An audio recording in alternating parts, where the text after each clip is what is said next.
Iqbal, chapter 9. We're almost there, guys. I'm on page 67. That evening, there was a large group around Iqbal's pallet. I reached the city just before dawn. Iqbal began his story. The sky was gray, it was raining, there were great puddles everywhere, and I didn't know where to go. For a while, I just wandered around. There are areas where the houses are very tall, so tall you can hardly see the tops of them, and areas where old, decrepit houses are bunched together, but there was nobody about. It was too early.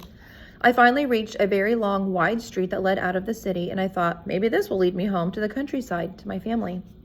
I was planning to try something, to sneak a ride on a truck or a bus, when I realized that Hussein Khan could come to my parents' house and would force them to give me back to him. My mother would oppose it. My father was a law-abiding man, and since he has his debt, he wouldn't be able to say no. So I looked for the market square. It's enormous. Did you know?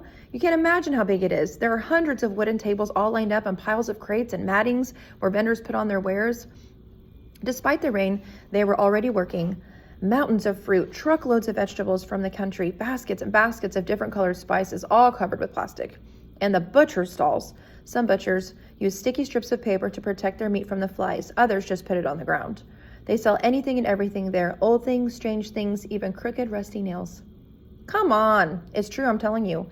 And then there are stalls that are like real shops, and they have big radios and tapes you can put inside to hear music. I know, said Karim with his usual superior air. And other tapes that they say show pictures. I didn't know that, admitted Karim. I walked around for hours. The market grew more and more crowded. I thought that if I stuck with the crowds, it would be harder for Hussein Khan to find me. There were lots of things to see. I saw a juggler and a snake charmer. There's no such thing. Yes, there is.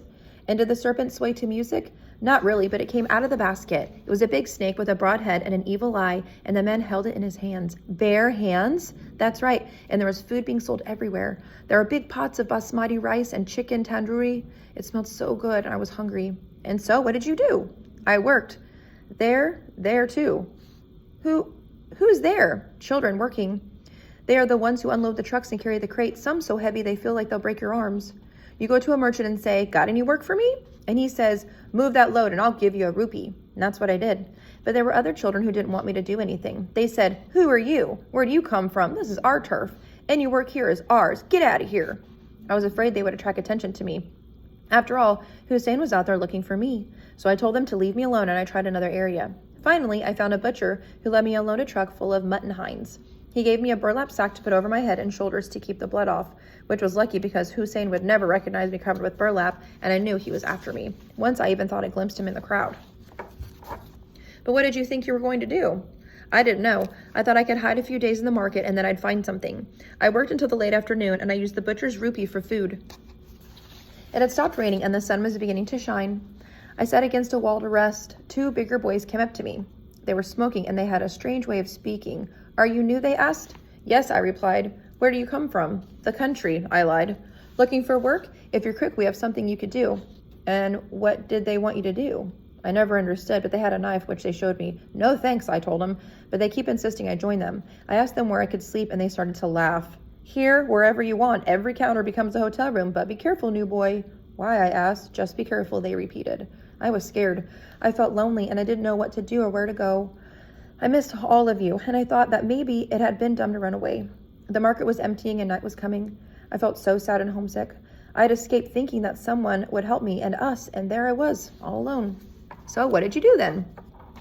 I saw a bus, the big colored kind with lots of lights and horns. Remember, Fatima, when I told you I wanted to ride one? I remember. So I got on it. It took me around the city until the conductor saw me and kicked me off. Then I took another and another after that. I ended up in a place I didn't know. It was almost night. I was hungry again, and the excitement of the bus ride was long gone. I fell asleep in a doorway, curled tight in a ball so I wouldn't feel the wind. In the morning, the porter chased me away with a stick. I returned to the market where I unloaded 2 truckloads of watermelons, always keeping an eye out for Hussein Khan. I thought I'd stay there for a few days, that the master would get tired of looking for me so I'd be able to go home, but I wasn't sure. I was afraid I'd end up living there like a stray dog. Then that afternoon, the men arrived. What men? There was a group of men. There were even some women. They put up a kind of platform and behind it a big banner and lots of signs. Of course, I didn't understand what was written on them. A large crowd formed immediately, and the police surrounded them. To help them, I thought. Then a man came into the stage. I liked him the very minute I saw him. I thought, he must be a good man. He had a neat pointed beard and a clean white shirt. He began to speak into a microphone. What did he say? He said, I remember well because I had never heard words like this before. He said, we are from the Bonded Labor Liberation Front of Pakistan. And what's that? I don't know, but he said it was a crime. It was barbarous to exploit children and make them work like slaves in carpet workshops or brick factories. He said that the masters are greedy and wicked. Did he really say that? I'm positive. And then he said that there's a law now in Pakistan. People who exploit children have to go to prison. Yay, that's great. That's right. It's only fair. Yes, but the majority of the people there didn't agree. The merchants insulted him and threw rotten vegetables at him, and they yelled, "Get out of here, fool, traitor!"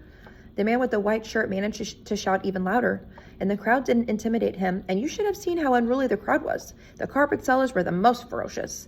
It looked like they wanted to attack the platform. They yelled at the man in the white shirt, spoke only lies, all lies, but I thought, here's someone who can help me and my friends.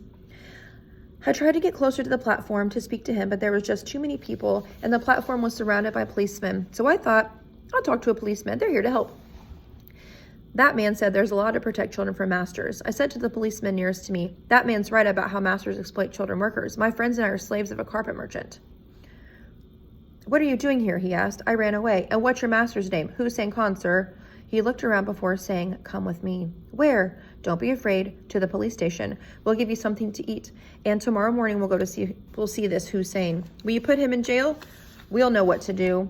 At the police station, they were very nice to me. They gave me a bowl of rice and they let me sleep on a cot in a cell. But I wasn't a prisoner. I could go away if I liked. At least that's what they told me. You know what happened the next day? Hussein told them that we are workers and he pays us regularly and there aren't any chains. And they believed him. They didn't believe him. They took money, I explained. I saw them. We looked unhappily at one another. We were sitting around Iqbal's pallet. He was still weak and very pale, and all the speaking was tiring him even more.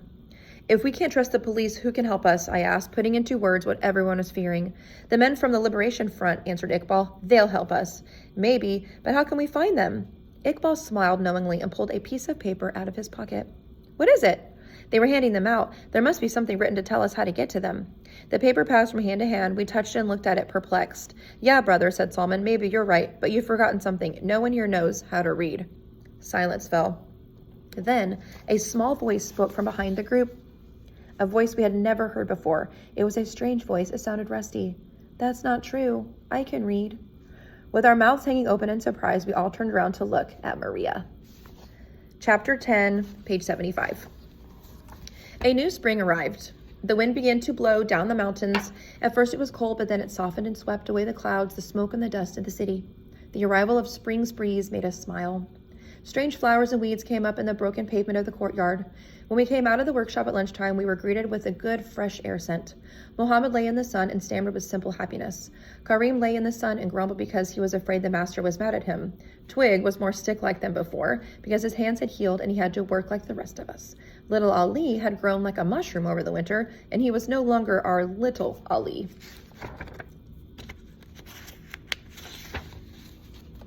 And this was our big news of that spring day. Iqbal ran away again, and this time we knew he'd make it to freedom. We had worked throughout the winter every night by the light of our pieces of candle Karim and Twig had managed to steal from the master's house. Maria taught us how to read. She wouldn't stand for any nonsense. Even reluctant Salman and lazy Karim were subject to her drive to teach. Our blackboard was the dirt floor smoothed over with our hands. Our pencil was a pointed stick that we used to draw the letters over the alphabet, which we then had repeat over and over. I don't understand anything, Karim complained. He'd gotten confused after the first 3 letters. I'll never learn. Be patient, you. You have to know how to read to ever be free, insisted Maria, and she made him repeat everything again. She taught us how to read, and we taught her how to speak again.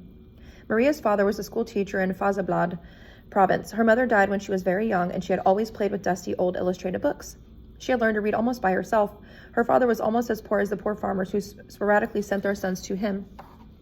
Your children mustn't be ignorant, the teacher always explained. Otherwise, they'll end up as poor and downtrodden as you. Do you want that for them?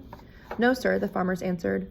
They did respect the school teacher, and they did believe what he said, but times where what they were and children had to help out at home or in the fields or in service to the master, there was no time for school.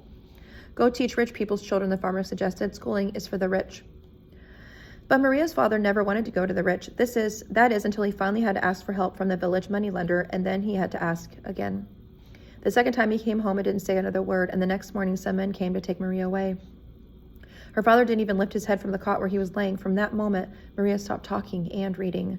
Now she was teaching herself again, and as she taught us the strange symbols of the alphabet. "What's your real name?" we asked her immediately. "My name's Maria," she answered slowly, bringing out the right words one by one. "You named me. You're my family." A year had passed since Iqbal's arrival, and something had changed. Before, we were a group of children facing the same fate, sad fate, each of us just trying to survive. Now we were united, strong, friends, and something more. Maria's efforts were greatly rewarded one night when we finally managed to decipher the handout Iqbal had brought back from his first escape. It seemed as if suddenly and miraculously all those little marks we had drawn in the sand, those strange, incomprehensible pothooks, assumed meaning. We saw a sentence form on the paper all by itself. I swear we didn't do anything. It just came together and it told us things. I remember my heart beating like crazy. I couldn't believe my eyes. This then was reading. I looked at something dead and suddenly it came to life and it spoke to you like a person. We yelled, "Hooray!" And then we scurried back to our beds because, of course, we had awakened the mistress. We read the flyer out loud so many times that I can still remember what was written. "Stop the exploitation of child labor." In Pakistan, more than 700,000 children live like slaves, forced to work in the fields and the brick-making kilns and the carpet factories for greedy, unscrupulous masters. They are chained, beaten, tortured in every way. They work from sunrise to sunset. For their work, they sometimes receive 1 rupee a day, more often than not even that. Their masters get rich selling their prized carpets to foreign buyers. The police know what's going on and don't intervene because of corruption. But now there's a law in our country that makes these clandestine factories illegal. Their owners should be arrested. Let's make them comply with the law. Let's end this shameful and terrible crime which exploits our children and dishonors our country. Our children have the right to be free children. Join us, fight with us. Bonded Labor Liberation Front of Pakistan. And at the bottom of the flyer, there was the address we had looked for too. Now the problem was how to get there. The brawl broke out without warning, while everyone as calmly enjoying the sunshine. When explaining the brawl to Hussein, some said that Mohammed, who was clumsy, had bumped into Salman, spilling Salman's bowl of lentil soup. Others said that Salman, who always tended to bully people, had started to tease Mohammed about his big feet, and the boy from the mountains had lost his temper. Whatever the cause, within a minute they were really going at it, and before Karim could say, "Stop!" the fight had drawn in all the children. Some were on Salman's side, some were on Mohammed's, and some just enjoyed the opportunity of screaming and acting out. We girls played our part enthusiastically, running around the courtyard, screeching like fools and raising dust. The mistress dropped the big pot of soup she was carrying, spilling lentils every which way, and moved on her big fat legs toward the house, calling her husband. Hussein Khan appeared at the door in his undershirt, his mouth and mustache greasy from his lunch. Stop it, he shouted. It took more than 10 minutes to calm everyone down, and another 10 minutes for the collective scolding, complete with the usual threats. Hussein sentenced Mohammed and Salman to a day in the tomb and dragged them down those familiar steps, while they continued to insult each other loudly. He then returned to his interrupted meal as the rest of us cleaned up the courtyard. When we finished, Karim made us line up so many little soldiers to go back into the workshop. After we started work, he slowly checked out everything. Then he went outside, thought for a moment, and scratched his head and spat in the dust 2 or 3 times. Taking his time, he strolled across the courtyard, hiking up his pants, and he walked and knocked on the master's door. Then, to a shocked and angry Hussein Khan, he broke the news that one worker was missing. Iqbal had taken advantage of the confusion to climb over the wall and out the back of the courtyard. He took the path through the gardens and escaped again. He had just a small lead over his pursuers, but it would be enough.